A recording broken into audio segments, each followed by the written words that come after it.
Hello, good morning, everyone, and thank you so much for joining us for Startup Grind. It is an absolute pleasure being here with you. So, Spark Center is excited to bring you this event in partnership with the Eastern Ontario Innovation Corridor. Before we begin, we would like to thank Spark Center's elite partners, Burskin and Parr LLP, Finance Without Borders, RDP Associates, Leighton Suresh Law, Real Estate Refresh, and Caldwell Bankers. Of course, my name is Romain Redman, and I am the Community Development Manager for the Eastern Ontario Innovation Corridor. The Eastern Ontario Innovation Corridor is one of the new exciting initiatives, well, fairly new. We started in 2020 and we've officially launched last month to showcase all that we have to offer along the Eastern Ontario Innovation Corridor. So a little bit of information here about the Eastern Ontario Innovation Corridor. Our operation goes from Durham region to the Quebec border, and we're a unified pipeline of business support for startups and SMEs, making Eastern Ontario the place to be for launching, developing, and expanding innovation in Canada and globally. Um, Right now, what I'd like to also do is also just shed a little bit of light on what we do, essentially as the Eastern Ontario Innovation Corridor. Essentially, we're the one-stop shop for all businesses who are looking to locate on the Eastern Ontario Innovation Corridor. So we work with our partners in each community. We've established 4 landing pad communities in Eastern Ontario. So they are Durham Region, the Bay of Quinte, Kingston, and Cornwall SDGs, and we work with our economic development partners to provide our SMEs and our entrepreneurs and founders with all the supports they need to successfully land with themselves and their families and their businesses and thrive as well. Now, today, we are happy to partner with Spark Center and the Startup Grind program to bring you the Eastern Ontario Innovation Corridor edition of Drop Your Pitch. Indeed, it is some exciting times in Eastern Ontario, and we would just like to share with you some of that excitement through this wonderful event. With partners from across the EOIC, we have some companies from across Eastern Ontario queued up to deliver their best sales pitch as they compete for a chance to win a whopping $500 Visa gift card. If you scroll just beneath the main stage, you will see a hyperlink to download the scorecard for today's event. You can download that scorecard, and we encourage you to do that as soon as possible, just so you can peruse what are some of the metrics that you will be using to assess our competitors and our entrepreneurs today. So you can download the scorecard and edit it to add points for each section that you see on your card. And on screen, we have our companies for today will be vying for our coveted $500 Visa gift card. We have Michelle from Ace Nutrition. We have Diana from Bath Intentions, Tim from Helper, and Marilyn from Wodo. In just a short while, though, before the pitch competition begins, we'll first hear from Spark Center advisor and president of Acquisitive Advisor Services, Bob Spears, who will walk you through the steps of how to create the perfect sales pitch and let you know what you should keep an eye out for when scoring today's contestants. Audience, if you do have any questions for Bob during his presentation, please drop those in the chat. And once Bob would have completed his presentation, we'll get to our Q&A session where Bob will be answering your questions directly. Bob, would you mind joining me on stage, please? Hey, Romain, thank you very much. It's indeed And such a it's a pleasure. pleasure to be here, supporting the EOIC and our founders with their pitches. So looking forward to this. Wonderful. Are you excited for the pitches to come? I know this is your domain, Bob, and you're all steeped in the world of business and pitches and sales and all that stuff. Excited for today's presentation?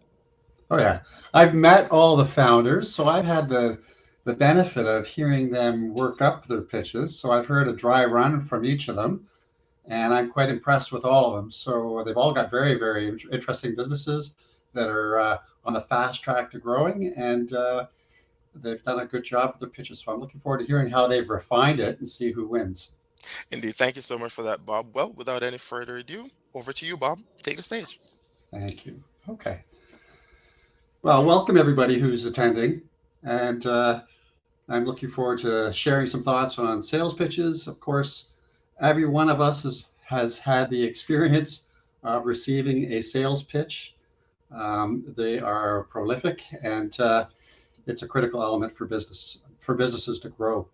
Gone are the days of the gregarious, outgoing extrovert wearing plaid jackets and in-your-face sales tactics. We're obviously much more sophisticated consumers than we used to be, and whether the product pitch is a consumer product or whether it's a business-to-business product or service, we're much more consultative, and therefore there's a need to understand. So sales pitch effectively is presentation.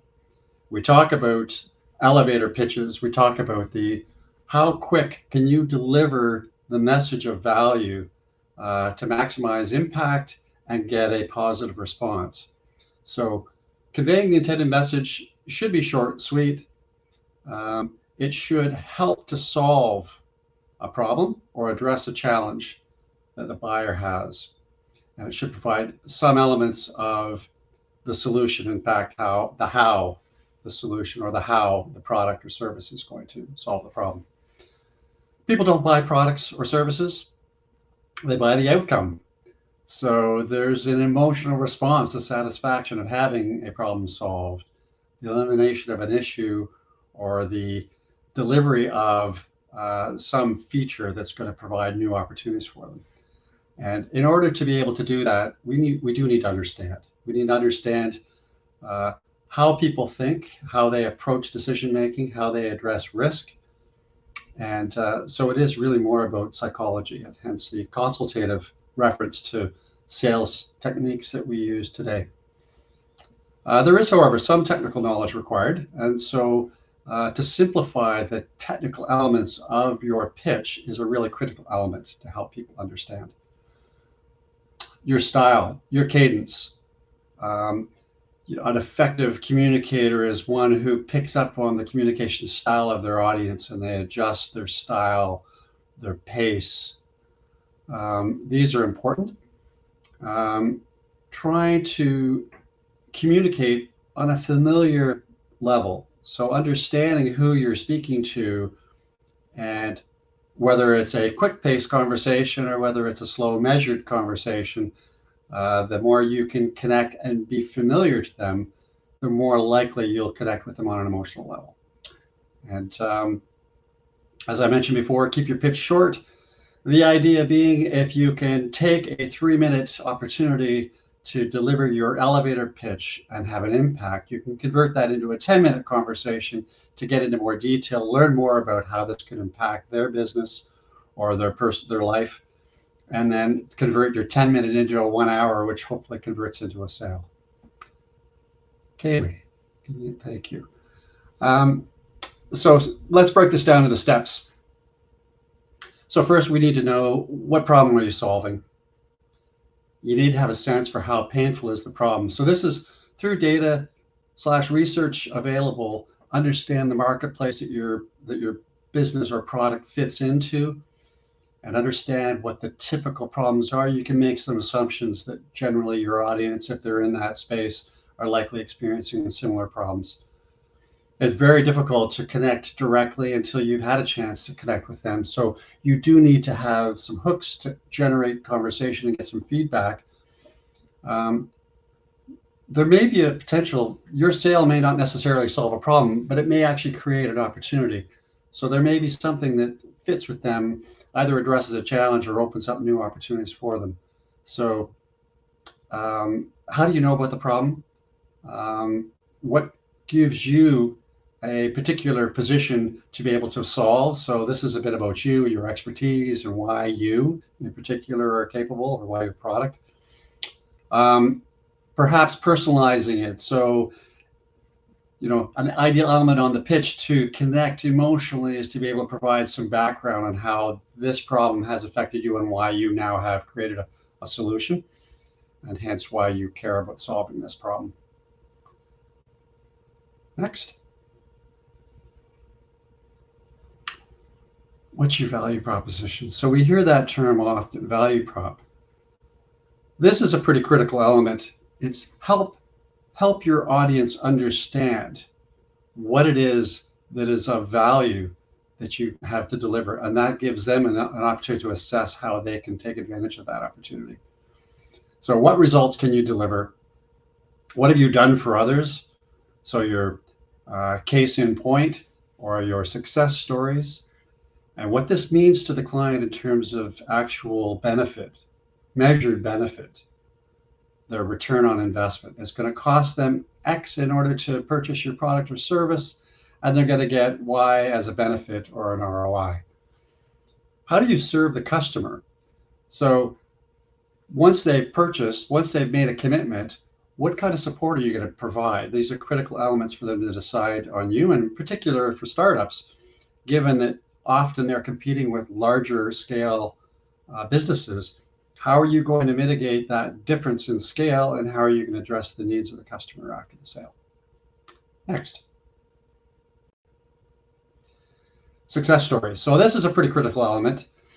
So you could talk until you're blue in the face about your features and benefits, but you need to demonstrate that others have purchased. There's a phenomena that we often see that no one wants to be first, everyone wants to be second first, or first second, I should say. Once an opportunity has been validated by someone else. So it also creates the sense that there is an opportunity that perhaps they'll miss, that others have seen and captured. So not everybody's quick to take a risk on something new, but certainly itemizing who else is using it. Ideally, it's some of their obvious customers, what their outcome was. So this is a walking through how this can benefit them. It gives them real scenarios where there was success and results as expected were achieved, and helps them to draw some comparisons versus some of the alternatives that they have available. Demonstrate your expertise and the return on investment you've delivered for others. And that validates your product market fit and the opportunity that is presented to them. Next. Solution. So pretty important to be able to walk through what your product does, to provide a clear description of how your product or service fits their need. So there's a lot perhaps here, and this is where a lot of people will get caught in over speaking with regards to the product. You have to assume a certain level of understanding given that your audience is in the space that you're delivering your service or product to. So you shouldn't spend a disordered amount of time educating them, but you do need to talk about how your product or service works and be able to itemize clear distinctions on what is your competitive advantage or why is your solution better than your competitors or better than the alternatives. How much pain is it going to be to adopt? How much effort, how much time, what challenges and or in the mind of your customer or prospect, what pain is this going to create if you were to perhaps displace an existing solution or vendor that's providing some service or product? How long is it going to take to implement? And or what are some of the challenges that need to be addressed that need to be well understood before a commitment is made? Next. Call to action. Classic issue for junior salespeople where they will all fired up. They will ramp into their pitch. They'll talk about their product. They may forget a couple of items, but most importantly, this one is often overlooked. Call to action. So ask for the sale. So ask for feedback or be assumptive and just tell them how they can purchase. It's essential. There needs to be a sense of urgency. This isn't a casual conversation. You do want to prompt them to react, and you do want them to buy. So converting this pitch to an actual sale, it does require a call to action. So timelines. Learn about when they would need this. How quickly can you respond? How do you inspire them to take this action? Hopefully your pitch has been compelling And this should be a no-brainer for them once they've heard the value and the ease with which they can adopt your product or service. Be simple. Try not to throw a lot of jargon out there. Keep it straightforward. This is how you can purchase, or let me know if you're available and I will show up on your door. Whatever you could do to make this easy for them and to help them to take action and purchase. Next, perfecting the pitch. Okay, so this has to do with your style and some of the undercurrent, the underlying sentiments you're trying to create or emotions you're trying to evoke. Be ready for questions or objections. Don't get caught flat footed. You provide your pitch, and hopefully, you've hooked them into a conversation, and you're taking that 3 minute and you're going to convert that into a 10-minute conversation now. What are some of the common questions or objections that you've heard before, or just logically that you assume are likely? And prepare some short answers. Feedback can be stressful, but it's hugely valuable. So don't be afraid. Don't be concerned by the hand in your face objections. So listen carefully for them and ask for clarification if you don't fully understand their perspective. But try not to be argumentative or challenging. Try to be open and inquisitive. Practice makes perfect. So the more often you do your pitches, the better you'll get. The better you'll get at anticipating the objections, the more relaxed you'll be at being able to handle pressure, and the more quickly you'll hit the mark to hook them in. Consider how to build trustworthiness. This is a huge one. So consultative selling is all about providing solutions that match, that are customized. So we go through this mass customization exercise because everyone has slightly different buying needs and or signals that will help them to feel comfortable with this transaction. So they need to feel comfortable with you. They need to trust that the information you're providing is honest and genuine, and that this is truly going to solve their problem without creating new problems. So building trust is ultimately the path you want to take, and it takes small steps in order to gain their confidence. Next. All right, Romaine. So this is their scorecard. This is what everyone has been given in advance. All the contestants have been given this in advance. There are 6 categories that any customer is going to be going through this type of assessment. We've created this to formalize and give a tool so that you can actually go through and provide some scoring on each of these, and then come up with an aggregate score to help pick a winner. But essentially, these are the subjective elements that everyone goes through when they're assessing a sales pitch. And so when the time comes, hopefully everybody's been able to find how to access the scorecard, and they will put their thoughts and follow through the pitches carefully in order to come up with a score. Okay, Romaine. Wonderful. Thank you so much for that wonderful presentation, Bob. And just before we kick into our Q&A session, I will encourage all our participants to download the scorecard just so you can have a look through as to what's on the scorecard, and you can start, getting some thoughts in your mind about how, you'll assess the candidates or the contestants as they make their pitches. But Bob, a few questions here. And also a reminder to our audience that you can, of course, drop your questions in the chat and I'll pose them to Bob on your behalf. But question to you, though, Bob, while we wait for the candidate or for the audience to do that, what are some of the common mistakes and cliches? I want to hear some of the cliches that you've seen in some of these pitch competitions. Well, it's funny because what I mentioned about the call to action is the classic one that people overlook.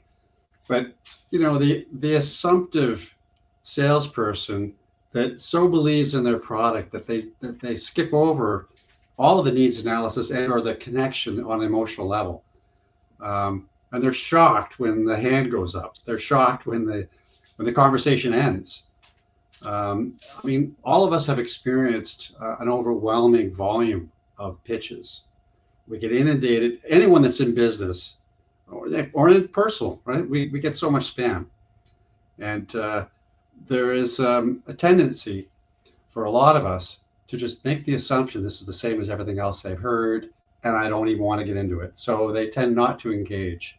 And so that's one of the first challenges I think that most salespeople have is trying to figure out how to just how to engage, how to provide a comfort to enter into a short conversation, and then hopefully, as I said, if they can line up their words effectively to create a hook, they can convert that into a more reasonable or more productive discussion. So, Wonderful. A fair response there, Bob. But the other thing is, some presenters, we're not natural speakers like yourself, Bob, and we do have some nerves and we are a little bit shy. How do we get over that? believe in your product, and there's all kinds of you said cliches. Often we hear the cliche, try to describe your value as if you're explaining it to your grandmother. So, don't use big words. Um, don't try to impress the person with your knowledge, and try to be um, more interested in listening. And it's hard because you're actually delivering a pitch, but you have to be balanced to want to hear from the other person. So the words you choose and the pace you choose will determine whether or not the person is going to stay with you, whether they're going to feel comfortable or threatened. And so there's pressure. You're creating pressure when you're in a sales pitch. And even if the audience isn't expecting a sales pitch, as soon as they hear a few key words, that's a trigger for them. And they automatically start, whether you see it or not, they automatically start to, shut down. So relax. You have value. Believe in your value. That's probably the most important element. Believe in your value, and it'll come through. Wonderful. And then the other thing is, while I wait to see if there's any question in the audience, remember you still have the opportunity to pose a question to Bob. But Bob, preparation though. How do I prepare off screen before going to that room with that investor or going to that room with that customer? What are some of the preparation tips that you say you'd provide? Well, knowing your value means you need to have a clear understanding of the features and the benefits that those features provide. You don't want to be a robot. You don't want to read feature number one is, feature number two is. Therefore, the feature benefit, like keep those words out. Just understand your value and don't inundate your prospect. Don't inundate them with product features. You need to provide time for them to share their needs with you. And if they don't trust you, you're not going to get into that conversation. They're not going to share anything with you. So if it's in person, you got a little bit of flexibility with regards to time. So you're more likely you're going to get more than 3 minutes. If it's virtual, probably the same. You probably fairly safely should get 10 minutes. So you'll get a chance to have a dialogue. But if it's a phone call, for instance, it's less dialogue and it's a little bit more delivery. So you need to be clear on what your most valuable feature is.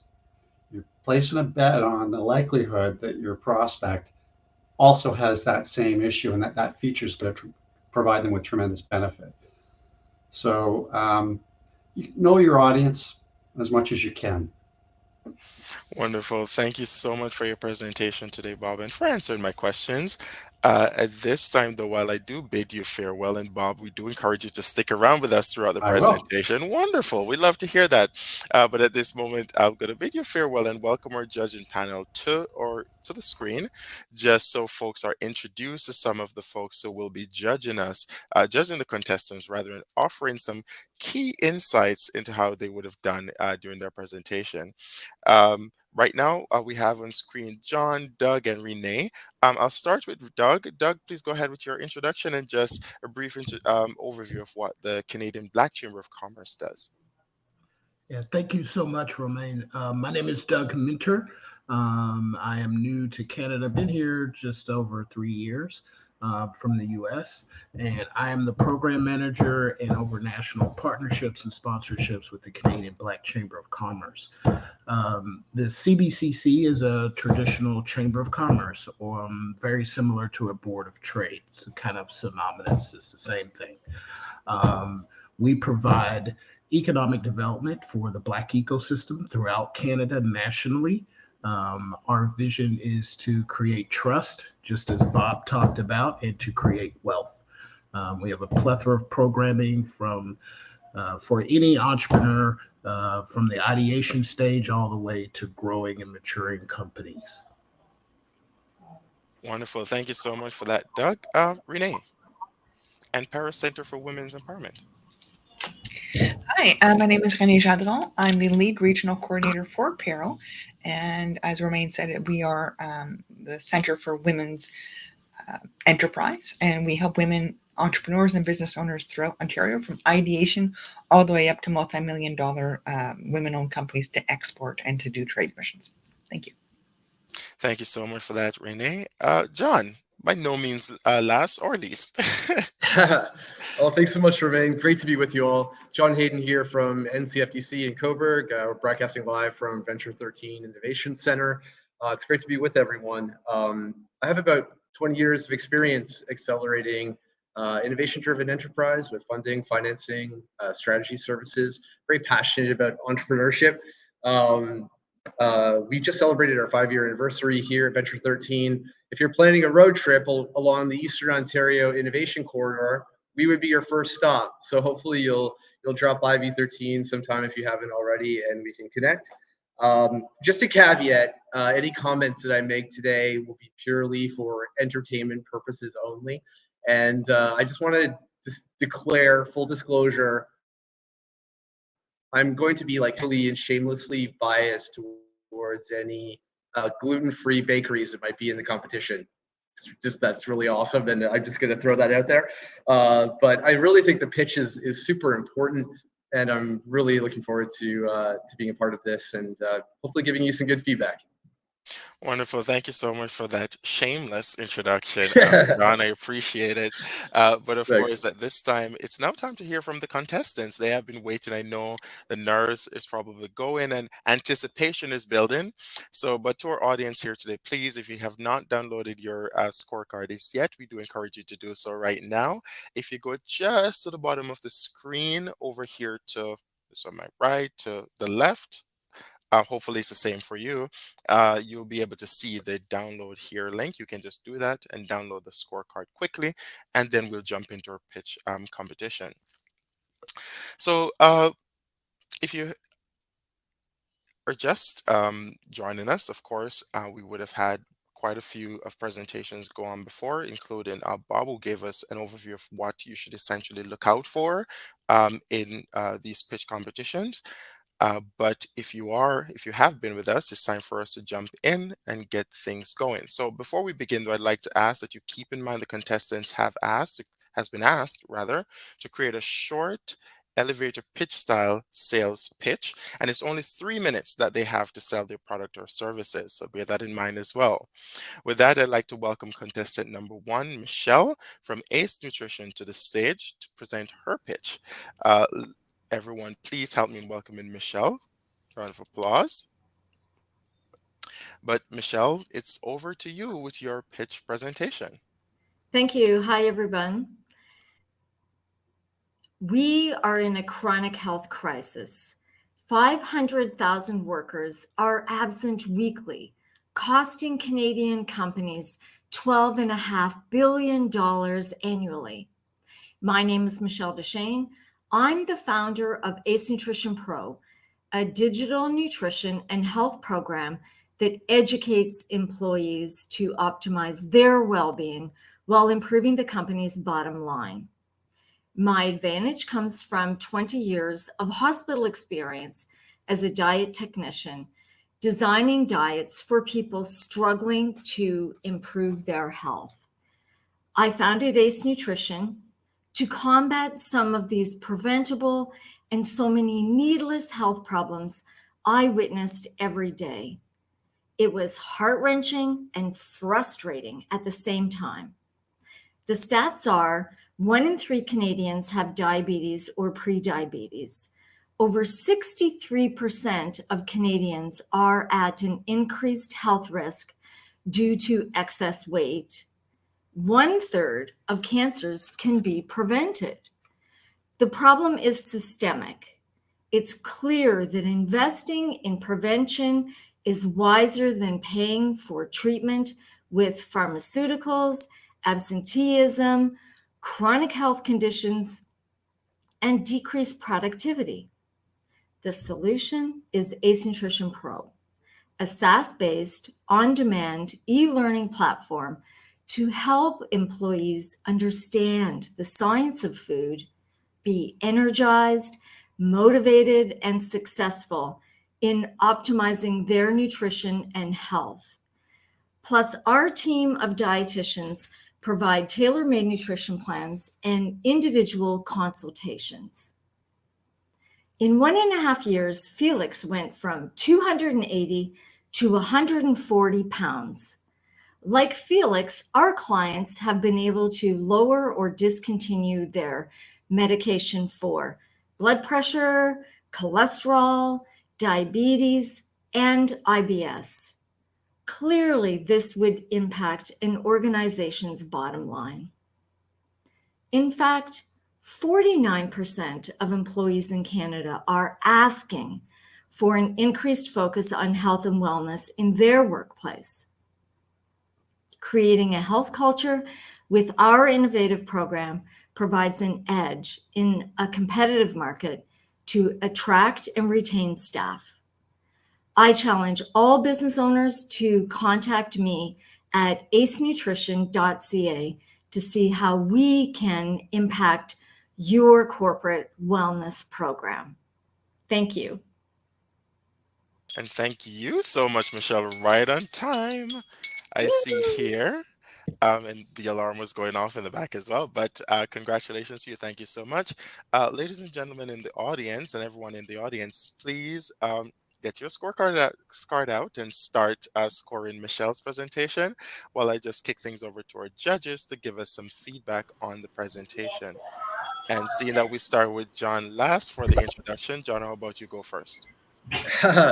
Okay, great. Michelle, thank you so much for the pitch. That was fantastic. Just listening to you, I really felt that in a way your SaaS product feels like it's doing something similar to digital therapeutics, which is like a very big emerging frontier out there, which is providing like a continuum of wellness and care to individuals to maximize their goals. So I think that first of all, the space is just so exciting. And it's great to see that you have a bridgehead into it. Yeah, I think your pitch was very good. It was very substantive.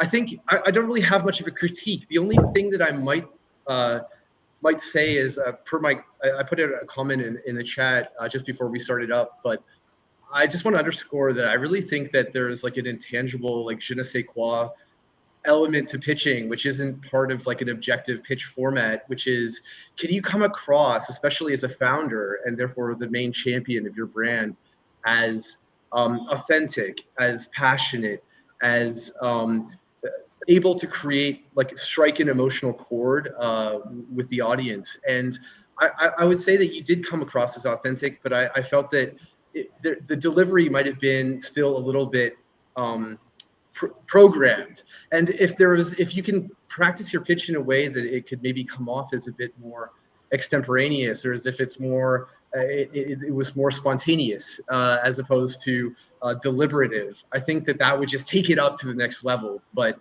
I think in terms of the content, I thought it was fantastic. It was a great intro to what you're doing, to your mission and vision. And yeah, kudos to you for a great pitch. Wonderful. Thank you so much for that, John. Cool. Renee? Great pitch, Michelle. If you'll allow me just to sort of give a little bit of higher level feedback, I did think that the call to action might have been clearer. Like 49% of employees want some sort of health related or more focus on health, but what can the employer do? Like the ask, I think, needs to be a little bit clearer. Like we can align for that. And I'm just curious on a sort of level, would this be more like a Zoom, like a Noom kind of app, or is it much more on nutrition and not behavior? It's actually both. Okay. And the learning platform has a number of courses. So the courses are educational so that people understand what they can do to increase their energy and to eat properly. But also there's a second course that's more cognitive behavioral, so that people have that Noom component so they can achieve strategies to combat their cravings, because sometimes that's what gets in the way. So there's a number of courses. Also, there's another course that helps people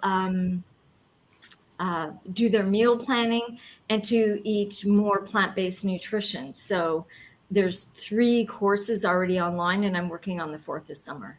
Okay, wonderful. Okay. So yeah, I really did enjoy the pitch, and a little bit like what John was saying, maybe a little bit more smooth as opposed to mechanic. Is Doug laughing at me? You laughing? Yep. Well, I'm thank you so agreeing much and for that, laughing. Renee. Over to you, Doug.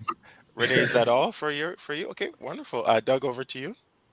Yeah, so I was laughing because what they're trying to get at is what my mother, she's an English teacher, and she said, Doug, whenever you write a paper, where's the grabber? Like, you got to have that grabber statement that makes people go, I'm hooked already, right? I love the fact that you said it's Noom plus, CBT, right? Like, I would have led with that. Your presentation was great. Just give me that grabber to make me want to listen to everything that you say. So when you have 3 minutes, it's such a short period of time, you got to grab me. Say, guess what? I have a SaaS product, and I will mention a competitor. We are like Noom plus CBT. And let me tell you what that means, right? So, that matchup between, a lot of people will use their competitors and say, we're a mix between Coke and Pepsi. Well, I'm going to listen to that, right? Because I like both of them.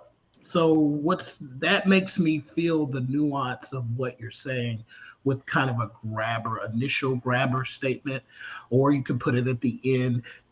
But, if you start out with that grabber kind of statement, excuse my colloquialisms, I'm from Tennessee originally. So, but that grabber statement's going to make people kind of listen to you. Mm-hmm. Wonderful. Thank you so much for that, Doug. Thank you so much, judges, for your thoughtful feedback. So here's a feedback, not a critique, but your thoughtful feedback. And of course, Michelle, thank you so much for your presentation today. I wish you the best of luck. Thank you. Indeed. But up next, we have Dinah from Bath Intentions. Dinah, welcome. Thank you, Romaine. You are welcome. And with that, I kick it over to you for your presentation. Perfect. Bon matin. Hi, I'm Dinah from Bath Intentions. We handcraft over 50 bath and body products that help you find some time for yourself to relax. Today, I want to introduce you to our best-selling aromatherapy shower steamers. But especially, I want to talk about how they can help you put self-care at the top of your priority list. Did you know that 30% of Canadian women describe their days as quite a bit to extremely stressful? 70% of mothers say that they're concerned about their family's mental health. Making time for yourself keeps you healthy. It's not a luxury. Have you ever noticed that coping with everyday challenges is so much easier when you've had a good night's sleep and you feel relaxed? It's a simple truth. But for many of us, we feel too burnt out, too tired, we don't even know where to start. Wellness and self-care take on many shapes and forms. We decided to focus on the power of scent and how it can boost mindfulness. And we know you need something easy to use that you can integrate in your daily routine. And we also know that everybody needs to shower. This is why we created shower steamers. They're perfect for giving yourself time to relax and recharge after a long day, and can even improve your sleep. A shower steamer is like this, a disc of compressed powder made with menthol crystals, and essential oils. To use, just simply put on the bottom of your shower floor, out of the way of the direct water. The magic happens when the shower steamer begins to dissolve and releases the scent, creating a spa-like experience in the comfort of your home. Nourish your body and soul with soothing aromatherapy scents. We guarantee you'll feel more relaxed and recharged and ready to take on whatever the world throws at you. Since we launched our shower steamers, they've become a bestseller on Amazon because our customers love them. We guarantee you'll love them too. You'll love the fact that they're easy to use, affordable, and made with natural ingredients. And they also have an unbeatable price of $19.95. So it's a perfect gift for yourself and someone you love. So take a break from the craziness of daily life, relax in your own home, feel connected with yourself, and ready to tackle whatever comes your way. To ensure that your experience is truly tailored to you and what you need, our handcrafted shower steamers come in 5 different scents. It's kind of like pick your own adventure. So to find out the best scent for you, we invite you to visit bathintentions.com, scroll to the bottom menu and click on shower steamers. You're going to find all the information you need for your best experience. And there'll be a discount for your first purchase.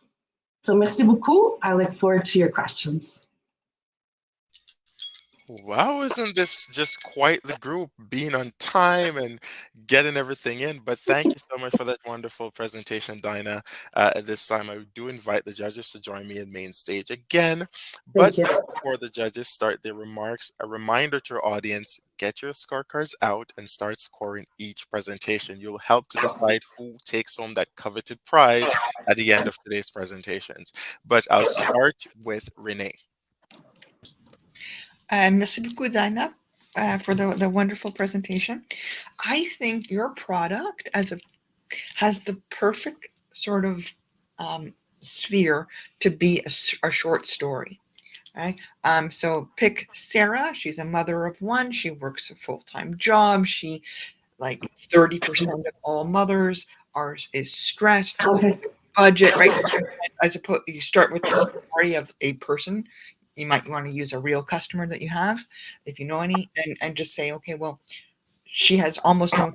Kid goes to soccer practice, job is a stressy mess, but she can and must shower every day to go to work, right? Even if it's in front of Zoom.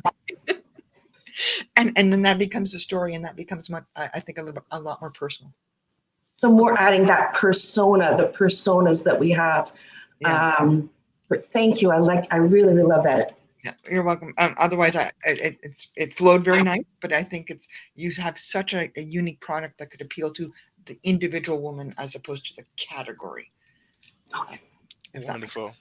Thank you so much for that, Renee. We'll go to John. Okay, well, you might know by now that I'm like very honed in on that last criterion, which is delivery, because it really gets to the human-to-human aspect of how you communicate what you do and how you can grab people, and which Doug talked about. I think that's super important. I really love your delivery style. I think it really showed through that you love your product and you love what you do and you want to share that with the world. And I thought a lot of your personality came through, which was fantastic. Like, I loved your phrase, pick your own adventure, because it reminded me of Choose Your Adventure, which was like books I read as a kid. But you put your own spin on it, so there's no trademark infringement. And I don't know, for me, these little personality things like really bring it home for me, that it's not just a business, it's not just a product with a product market fit, or this is the solution, or these quantitative statistics that we pull out of the air and I think that we can get over determined by the pitch format. And I think everyone's worried about hitting all of the criteria and getting the scores they need from the audience to win, which I totally get. But don't forget that importance of delivery and about connecting with people. I can't stress that enough.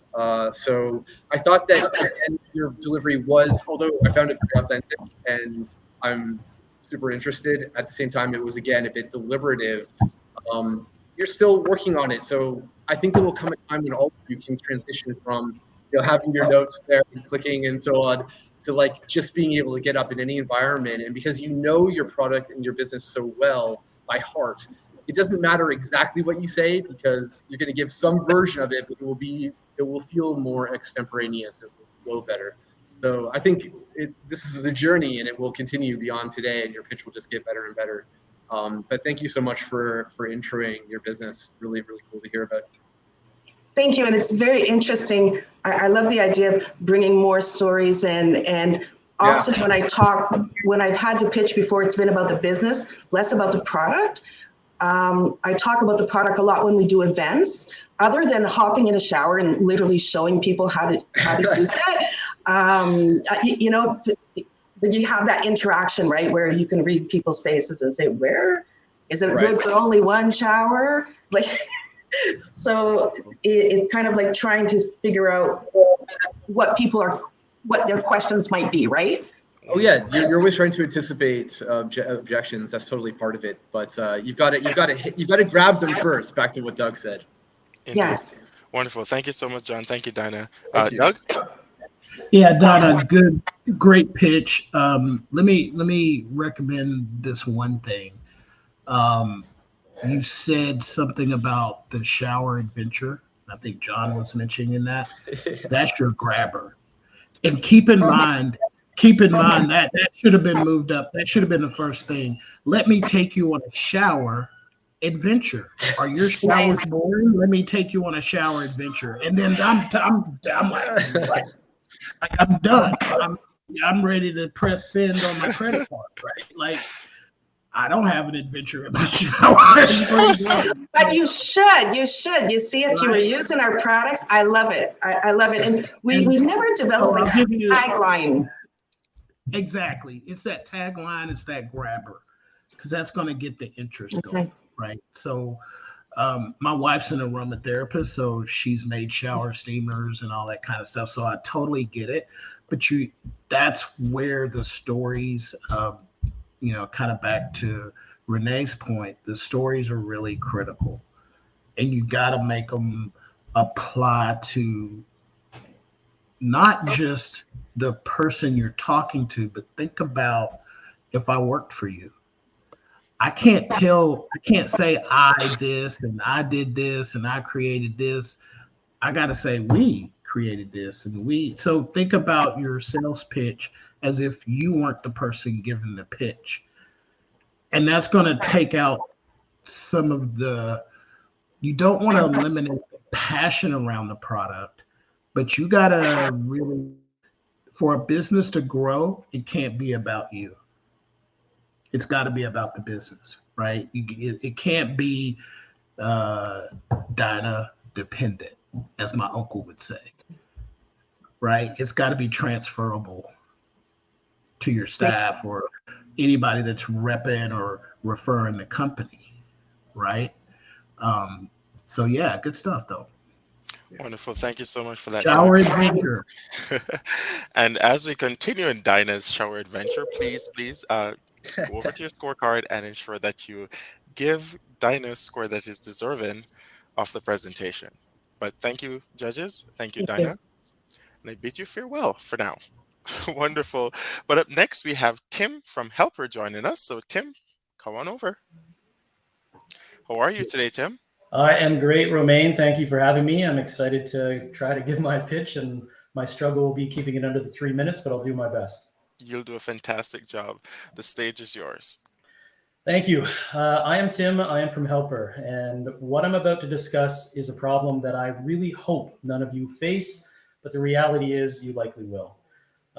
The idea of Helper was born in 2016. I was working full-time as a nurse. I was a single dad with 2 great kids, and my mom developed some serious heart problems, and my dad fractured both of his ankles. During probably the most challenging period in my life, I was thrust into the role of a primary caregiver, and really this was my first experience seeing all of the gaps in our current healthcare system. I launched Helper in January of 2020, which is right in the middle of our global pandemic. We are a non-urgent patient transfer service with built-in accompaniments that fills a massive void and offers a trusted and reliable source of supports for older adults and caregivers. We carefully vet all of our drivers, and we are specifically focusing on hiring recently retired health professionals who can emphasize and deeply connect with our clients. Our drivers forge a connection with their individuals and the individuals that they transport. We create memorable experiences, and we treat them with the utmost respect and autonomy. We truly believe in empowering our clients and enabling them to retain their sense of relevancy rather than merely being passengers. The current system lacks guaranteed pickups and drop-offs. This results in delays in care, rushed vehicles on the roads, and stranded patients. Families and facilities are left feeling helpless as their loved ones wait for hours for an available vehicle to pick them up. The facilities we work with love us because we can reduce wait times and reduce missed appointments. We have an approximate 30-minute response time to help reduce overflow and hallway parking of patients. Ambulances and emergency services love us because we divert non-urgent calls from them, keeping them available to respond to true emergencies. The biggest secret we have is we hire people who want to do this job, not ones who need the job. We treat all of our clients like family, and we have grown from a single van and a driver, happens to be my dad, who's a retired nurse. We completed 12 transfers in our first month, and we now have 15 vans, 25 helpers, and we complete more than 200 transfers every week, most of them being repeat clients. The demand for reliable transportation services is at an all-time high, and according to StatsCan, by 2031, seniors are expected to account for over 23% of our population, which is up from 17% in 2018. The baby boomers, or what we call the senior tsunami, is predicted to cripple our current healthcare system and really supports the need for more specialized transportation services like Helper. Our value prop is simple yet profound. We provide safe, reliable, compassionate transportation services specifically tailored for older adults with mobility challenges, and our mission is to empower them to regain their independence and live life to the fullest. Our competitive advantage has been a key factor in our rapid growth. We are confident it will continue to set us apart from other transportation services, as evident of our recent nomination for a Customer Service Excellence Award through the Chambers. I invite you to join us on our mission. Please check out our website and social media to see the positive impacts that Helper is making in our community. Thank you. Wonderful. Thank you so much for that presentation, Tim. Beautiful stuff. And just a reminder to all the folks in the audience, you still have an opportunity to score your contestants. So please pull up your scorecards and score away for Tim, Michelle, and Dinah. Judges, join me on stage. And this time we'll kick things off with Doug. Doug, please go ahead.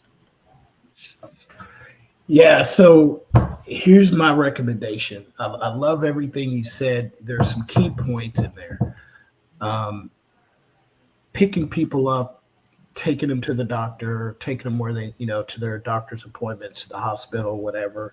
It's really easy for people to grab that and understand that. I would spend less time talking about the features and your growth and spend more time just telling a story of why you're different. Why should I choose you versus Uber? Why should I choose you versus Lyft? Why should I choose you versus any other medical transportation company that's out there? I think the big thing is empathy driving. We are the empathy drivers. Because that's the one word that you said that stuck in my head. And I would double down on empathy. It is so cool that your dad works for you. Yeah. He drives for you, right? So I would say we're Helper. We're the empathy transport for seniors. The empathy transport for seniors. And I'm going to go, well, what the hell does that mean? Empathy. That means trust, right? He goes, so much so my dad drops for us. Like, look, and then then you can go into all the other benefits and details and services and stuff like that. But dude, that's killer. The empathy piece. And we're so empathetic. My dad, drives for us. Like, you can't sell better than that. Right. And that takes 10 seconds. Right. Good stuff. Perfect. Thanks, Doug. Wonderful. Thank you so much, Doug. We'll go with John. Okay, Tim, thank you so much. first of all, great pitch.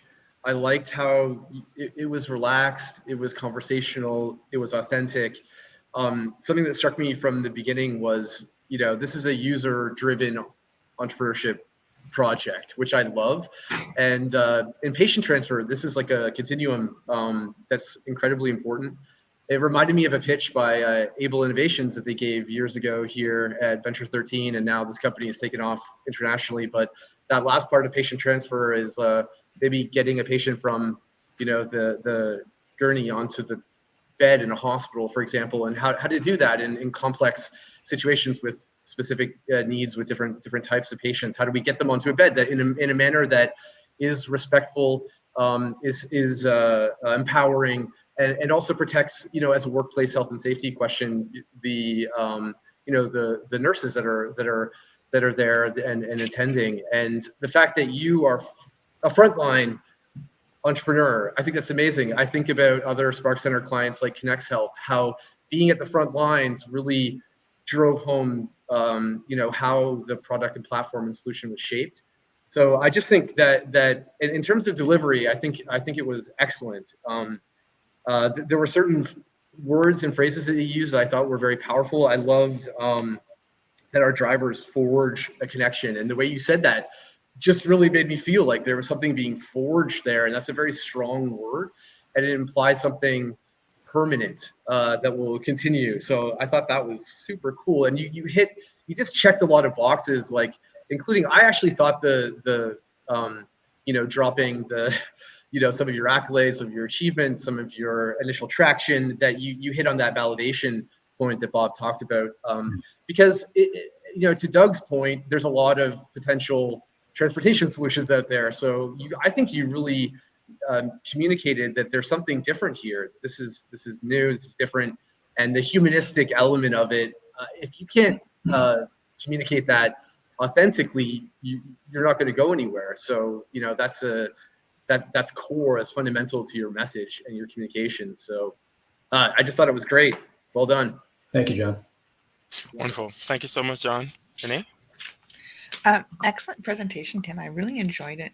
The first third of the presentation, when you were describing the situation with your parents and a single parent, so rough year. Yeah. And one thing, I applaud you for for talking about a story that a lot of women would be able to relate to, because the care responsibilities are dumped on them. So right there's something tangible, and you grab the attention just because, it's real. And for the transportation, again, with the empathy, again, with making yourself unique. But I also think that there's an opportunity to speak more broadly a little bit about how the stress and the worry that you take away from the person ordering your services, who will most likely not be the senior that you're transporting. Yeah. So there's empathy for the human being that you're transporting, fantastic. But there's also the trust factor that you need and credibility and reliability factor with the person or clinic, maybe just referring you to the purchaser. I don't know how else to term that. And I would for the second half of the presentation, because you had such a strong intro. This is my story. I identified the need. I lived the need. I kind of went a little bit bonkers trying to find the need. Lost a lot of sleep. Yeah. I think there might be a better segue if you take one patient that you transported, who was complex needs, whose family had strained resources, emotional resources. Someone was about to lose their job because they didn't have to work, so they had to miss to transport the person. I think that might be a stronger case, because it goes away from the statistics and makes it more empathetic, because it's actual human being. Right. Just comments on that. Yeah, I think these are really great pieces of feedback. I hope Bob and Kaylee are laughing, because my initial pitch when I went into Bob was about 7 minutes long. And I truly believe it really hit. I had a story about a client that we transport to dialysis and how it's changed their life. I added more flavor in there about how the facilities love us because of our infection prevention and control and our HIPAA compliance and what we're able to bring for them, especially through COVID, where if you're sending a client out of a long-term care home, the last thing you want to do is put them in a taxi or an Uber where you have an untrained person. And when we give this enhanced level of infection prevention and we have the HIPAA, it also means we can attend the medical appointments with the individuals and we can be that transportation of knowledge back. We can talk about what happened at the appointment. So these are really valid points. My biggest challenge is doing everything that you guys said in 3 minutes is impossible. I don't know who set this up, but it's nuts. So I promise I did my best. I love your feedback and I really do need to jig with what I've got here to really try to highlight those points. So Doug, great point. I'll emphasize what I need to do with the empathy. Renee, I think you're right. I'll shorten my personal, thing and try to beef up what we do and the impact that we have for the client and the patients and the families. And John, I'll just try to make it a better flow and hit on those target words, which I think is good. So I appreciate you did that. If I may- great. Hey, Tim, real quick question, Tim. Yeah. How do you deal with translation and language barriers? Yeah, we're actually quite lucky right now, Doug, because we're in Kingston. We're based in Kingston. We haven't had a lot. I'm lucky enough to know because my primary job is with the federal government, and I understand how invalid French is. Some of our drivers are recently retired nurses with some French language issue and training there. But for the most part, we've been pretty steady English. We are looking to expand both the Cobourg area, Cornwall area. We know that Cornwall will be a hotbed in terms of that French component. So we're looking at what we can do to add that in. And we're looking at building some software through Queen's University that's going to have a language switch. So you can change it over to both for people that want to book online or learn more about our services. Sweet. Yeah. Wonderful. Renee, you had... Yeah, just a comment about how to shorten your pitch. Yeah. Do your best to tell your story, your personal story, in one sentence. Gotcha. And then do your best for the customer story in one sentence, and then play with the length and how much detail you can offer. Right. And then you'll be able to hit 2:30, 3 minutes, somewhere in there. Got it. Love it. Perfect. Thank you so much, judges. Thank you so much, Tim. But for the audience, I do encourage you to forge those scores into your scorecards for Tim and his presentation. And up next, we have joining us, it's Marilyn from WODO. Marilyn, welcome. Good morning. How are you today, Marilyn? I'm well. And yourself? I'm wonderful, and we're happy to hear that. But the stage is all yours, so go ahead. Hey. Good morning. My name is Marilyn Campbell. I am a trained pastry chef and co-founder of a gluten-free flour-based company called WODO. I know what you're thinking when I say gluten-free: dry, dense, crumbly, tasteless. Ooh. I have developed a unique gluten-free flour blend that does not taste gluten-free. The most common reaction to our WODO product is, whoa, I can't believe this is gluten-free, hence the name WODO. To start, what is celiac disease or gluten sensitive? It is an immune reaction to eating gluten, a protein found in wheat, barley, and rye. Over time, this reaction damages your small intestine and prevents it from absorbing nutrients. The intestinal damage often causes diarrhea, fatigue, weight loss, bloating, anemia, and can lead to serious complications. I have family members who are celiac and gluten sensitive, including my granddaughter. There is no cure for celiac disease, but for most people, following a strict gluten-free diet can help manage symptoms and promote intestinal healing. There is no choice for those who are celiac or gluten sensitive. The dilemma family members have is whether they should eat the same gluten-free foods. With our market testing and product development, the feedback was resounding. Everyone loves WODO products. Health Canada guidelines requires any labeled gluten-free foods must contain less than 20 parts per million gluten. Our WODO product lab testings resulted in less than 5 parts per million gluten. The gluten-free market was valued at $4.3 billion in 2021, and it is expected to grow to $7.5 billion by 2027. It's forecasted to grow to over $14 billion by 2032. That's an increase of 7.7% annually. WODO's business model is to become a leader in the gluten-free market with our award-winning brand and a diverse product line that is lacking in the market today. Our brand and cookie dough package has won 10 national and international awards. We finished second in the world at an award show in London, England. Our products are our vehicle to show our flour, the real magic of our products. Wodo has test marketed over 40 different sweet and savory products, and they were all amazing. We not only see Wodo products as the leader in the market, but scaling out our gluten-free flour to franchise Wodo bakeries and cafes, or to any other companies that you wish to make their products better by using our gluten-free flour. To find out more about our products or learn about growth opportunities with Wodo, contact me at info@wodo.ca. Wodo is passionate about changing the gluten-free market by providing quality gluten-free baked goods baked good. We are simply the best. Thank you. Thank you so much for that, Marilyn. Right on time. At this time, judges, please join me on stage, and I hope you all are going whoa as you put your scores on the card for Marilyn and Bodo. And we'll start with Renee. Go ahead, please. Oh, wonderful pitch, Marilyn. Thank you so much. And it's, as John might have mentioned a little bit earlier, it's an exciting market to be in because a lot of people are realizing that they're gluten sensitive, insensitive, or intolerant, whatever the word is. So great pitch. You know your numbers. You have won awards, so fantastic news about that.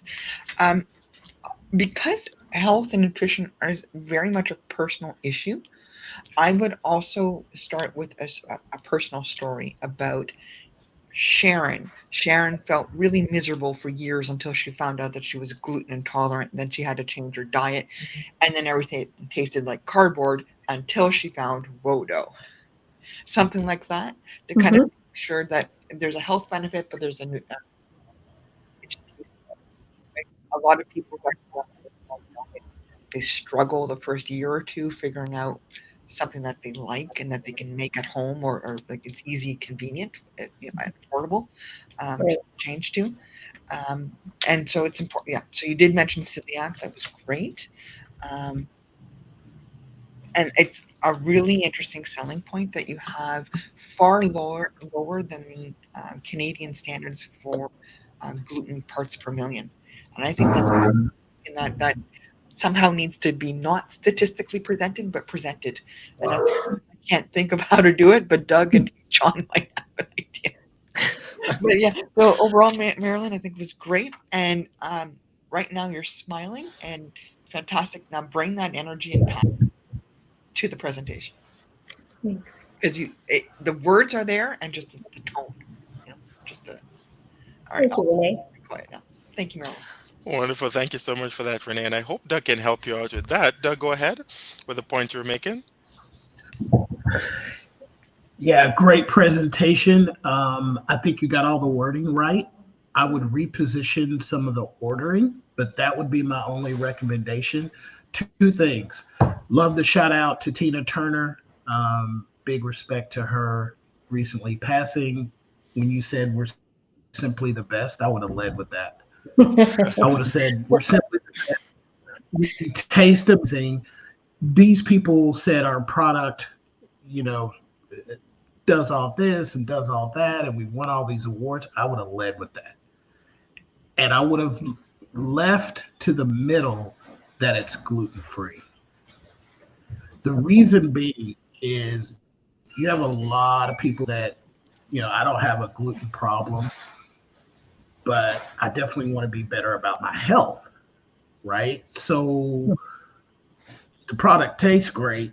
I don't care if it's gluten-free or not, just tastes good, right? So I really think you have something. Sounds like your sales are pretty good. Sounds like you've got some traction with people. Winning these awards is a big deal. I'd put that out first and talk about the benefits, the taste. It's food. The gluten-free, you just grab me at the end. You just keep grabbing me all the way through the presentation. And then your gluten-free people are going to go, what? Because that's the big complaint. Gluten-free stuff tastes terrible, right? It doesn't taste the same. And so there's a lady that sells gluten-free pancakes, and they actually taste better than regular pancakes. So you got to play on that. You got to play on that. Okay. And have fun with people. Kind of sneak up on them towards the middle or end of the presentation. And, oh, by the way, it's gluten-free. Yeah. You know what I mean? This is kind of sneak that in because the gluten-free people are going to listen anyway. Mm-hmm. Wonderful. Thank you so much for those comments, Doug. Over to you, John. Okay, well, cool. I'll just underline Doug's point because a few years ago I made a radical dietary shift to gluten-free, dairy-free, organic, whole food, and it was part of a big pivot in my life when I was starting to get into running, which I've taken amped up to the to the next level. This last year I ran 2 marathons, 1 ultra, a bunch of other races. I'm feeling the best I've ever felt. I don't have celiac disease. So I think I said I was heavily biased or declared my conflict of interest around gluten-free, but I tend to agree there's a lot of people and I think that when people like me hear the celiac disease thing, it makes it, I think it jams the signal a bit, whereas I think that from what I can tell, you've got an amazing product that anyone could have, even if they're occasional, or even if they're just enjoying your cookies for the hell of it, they may not even be generally gluten-free or strictly gluten-free. So I would tend to agree, this question of do you have to educate the audience? Do we need to focus on a certain segment that is gluten intolerant or celiac or what have you? Those are things I'm sure you've been, thinking about and shaping your pitch, and this will be an ongoing conversation. But anyway, I think that, and by the way, your website is really cool. I love the simplicity and the design aspect of it. It's cool. That's not part of the pitch, but yeah. So I thought the pitch was very good. I think that like some of the other pitches today, it felt a bit deliberative. I felt like you're reading. That will evolve in time, but I look forward to a point where you can give the pitch extemporaneously. I didn't feel as much of the passion and connection that I wanted to feel, and I think it's again because you're trying to hit the format today and hit on all the criteria, which is fine because we're learning about the objective elements of a pitch and what makes a great pitch. So this is an ongoing process. It's iterative, like everything else in entrepreneurship. But I wanted to say one quick analogy. I think of a founder of a startup or a company like yours to be, this is an indie phenomenon. You're an independent business. You're an indie brand, and you're kind of like an indie band as well. If you think about independent musicians, early on, what you have to do to sort of build an audience and get followers and get people out to see your shows, and you're not, you haven't signed with a major label, you don't have big distribution. How do you build that up? It's kind of like the same story as a startup. You definitely have to be a rock star. And that's it doesn't matter. Nobody's looking at the value proposition of a brand or what their, total addressable market is, or, what pain point they're addressing. It's you just have to connect. And I want to really drive that home today. And I think you've got the content, the product to back you up. So I want to get you to channel just more passion and more excitement, because I know you have it. It's clear, and let's bring that to the next level next time you pitch. Okay, thank you, John. Wonderful. Thank you so much, John. Thank you so much for joining us today, Marilyn, and for that wonderful pitch. I'll ask the judges to stay on stage here with me as we do a quick debrief and get some summative thoughts on the presentations today. So I'll start with Doug. Go ahead, Doug. I thought everyone hit the mark as far as really communicating within the time limit. That's tough, and that's all you have sometimes in a 15-minute meeting with someone, or a 30-minute meeting, or even a 5-minute meeting. So they did really well on time, which is really hard to do. So big up to them on that. Again, hit me with the first sentence. James Brown, the secret to James Brown was that he started his music on the one beat. So that first note, bam, it's immediate. There's no waiting for the chorus. There's no waiting for the hook. It's immediate. And that's what the grabber is for. And so I just recommend that everybody make sure you start on the one beat, grab them immediately, and then you got them. Once you got them in your pocket, you can say whatever you want to say. But good job to all of the presenters. Great job. Wonderful. Thank you so much for those comments, Doug. Renee? Okay, well, thank you everybody for the wonderful pitches. They were really nice to hear them all, and a lot of interesting products, a lot of interesting services. One thing I would suggest is that emotions sell. So either put a little bit more emotion in your voice or have a little bit more emotion in the story that you're telling so that people can relate. Bob Spears mentioned something about being able to relate to your audience, to your person. So have that. As Doug said, really good job on keeping it to the limit. Fantastic for that. And it's a little bit strange to say, but I think everybody could work a little bit more on the ask to make sure that when you finish your pitch, there's a clear call to action or there's a clear invitation to continue that conversation in some capacity.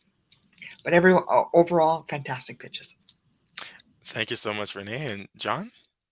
Cool. Yeah, I agree with that, Renee. I think we all felt that's the biggest area of improvement because I think from working with Bob, everyone really demonstrated that they understand the objective aspects or dimensions of a good pitch. But the problem is business isn't an objective science because if it was like physics, we'd all be rich. We'd all have our own gluten-free bakery or whatever else we wanted to do, and we'd be successful and there would be no problem. So even in terms of our feedback, you have to take it all with a grain of salt. It's one point of feedback, and you've got to compare that against your audience. I mean, we didn't really talk about that today, but defining the audience is super important.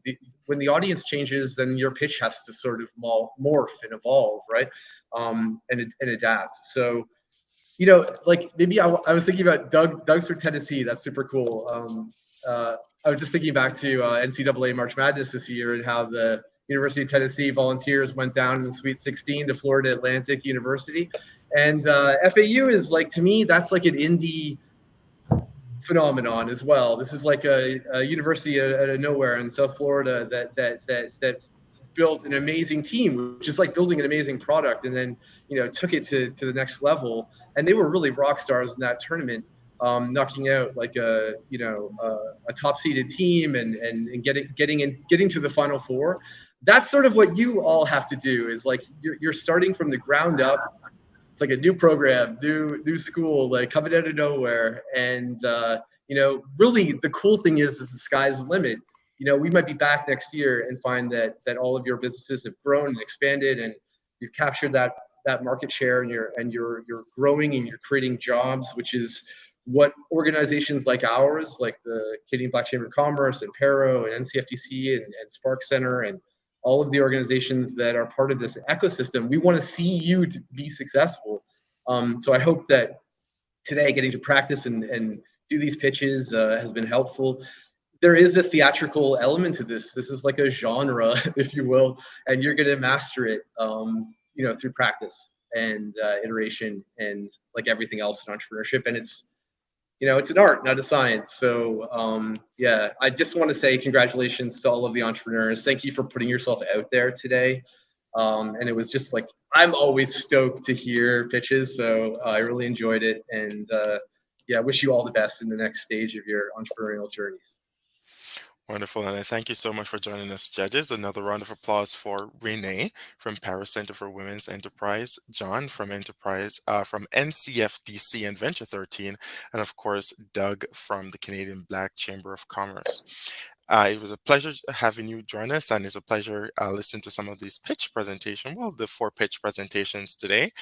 But now comes the exciting part of today's presentation, where you all get to vote. So I hope you have been scoring the contestants on your using your cards that you would have been able to download at the bottom of your screen. So in a short while, you'll see the poll pop up on the right-hand side. Did I get that correct?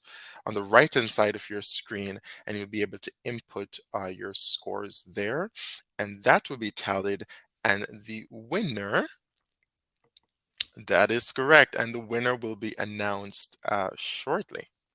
So we'll give everyone a couple minutes though, just a moment to tally up your points and to place your votes, and then I'll announce the winners and bring them back up on stage. Where we'll bring all the contestants back on stage first, and then we'll announce the winner of the contest.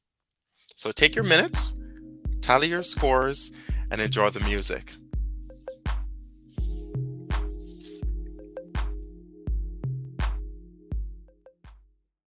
Wonderful. Welcome back. Welcome back. Thank you so much. I see we do have a winner for today's pitch presentations. But before I do that, let me just congratulate all our contestants today. Thank you so much to Dinah and to Michelle, Tim, and Marilyn for your wonderful presentation. And I do hope the feedback provided by your fantastic and knowledgeable judges will help you to, propel you forward as you continue to make these pitch presentations in your business and as your business grows. And I call for some drum roll, please. The winner for today's Startup Grind Drop Your Pitch contest is Tim O'Hara from Helper. So congratulations to you, Tim. You are the winner of our grand prize, a $500 Visa gift card, which of course we'll get to you. We'll get to you if you don't want to share any with me. But thank you so much. Thank you so much for your amazing pitch today. And thank you and congratulations to you. And thank you to all the other contestants. But Tim, how are you feeling? You've won. How are you feeling about your presentation, the feedback that you would have also received today? Yeah, I got to admit, I'm blown away. Watching the other three, contestants. I've had the pleasure of meeting Michelle before. The other two were new to me. They did an incredible job. I feel like I don't deserve this, so I'll take it. I'm happy to win. And yeah, I mean, really, I just appreciate everybody's comments and feedback. Didn't expect this, but I'm very happy to accept it for sure. Well, it's obvious that you are deserving, and I see that they've forged their scores in the card, and at the end, you prevailed through empathy. Through empathy, you prevailed. But of course, thank you so much, Tim. Congratulations again, and thank you so much to our audience. Beauty, love it. Can I give a quick shout out to Bob and Kaylee? Yes, you can. Go ahead. I almost didn't take the opportunity to take the time with Bob, and then found the time, and I'm so happy that I did. So Bob, really appreciate your time with me and helping me get that down from 7.5 minutes to a little over 3. Not an easy challenge, but yeah, really appreciate it and love going through these processes. It's really hard to build a business, and it's really hard to explain why you're building a business in 3 minutes. So the judges, I will take your feedback to heart and really appreciate the time. Wonderful. Thank you so much, Tim. And once again, congratulations to you. Thank you.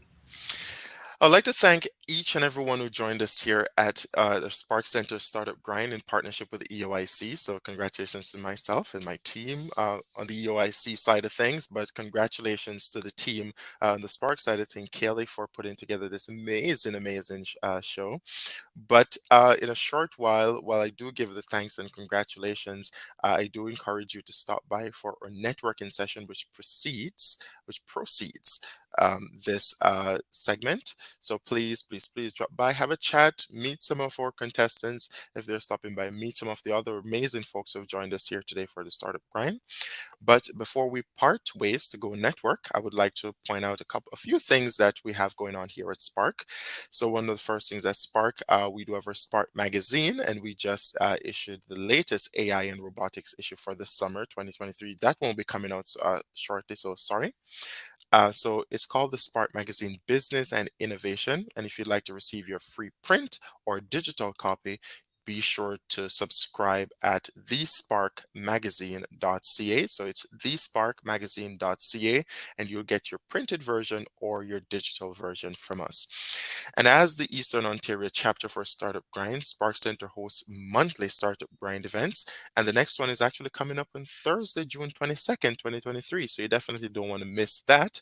And it will be our first in-person Startup Grind for the past few years. Of course, COVID knocked us off course, but we're back live and in living colors at Spark Center. So stay tuned to Spark Center social pages for more information on how to register and also just the inspiration and other collaborative events that we'll be hosting as well. Well, now that it's time for us to network and get to know each other a little more. If you haven't tried networking on Hopin platform before, it is easy. It's fun and easy to use. So what you need to do is to just navigate to the section by clicking the networking icon on the left side of your screen. So if you look on the left panel, you see networking. On that side, you click on that icon, and then you'll be paired up with one person at a time for 3 minutes, and then you will rotate throughout, and you get different folks filtering into your room. You can also use this time to get to know each other, and you'll also have the option to extend the session if the conversation is that good and you're making some valuable connections. You definitely can extend the time and have a little longer chat if you do wish to do so. But once the time is up, you can press ready, and Hopin will automatically move you to the next person, and you can continue rather your conversations there. So click on the connect button if you'd like to exchange contact information, and it will do so for you automatically. But everyone, ladies and gentlemen, everyone who joined us here today, thank you so much. It has been an absolute pleasure for me to host this startup grind in partnership with the EOIC. So shout out to Kaylee and her team at Spark for putting on this amazing show. I want to thank Bob Spears for his presentation today. I want to thank our judges, John, Doug, and Renee, and I'd also like to thank our contestants today.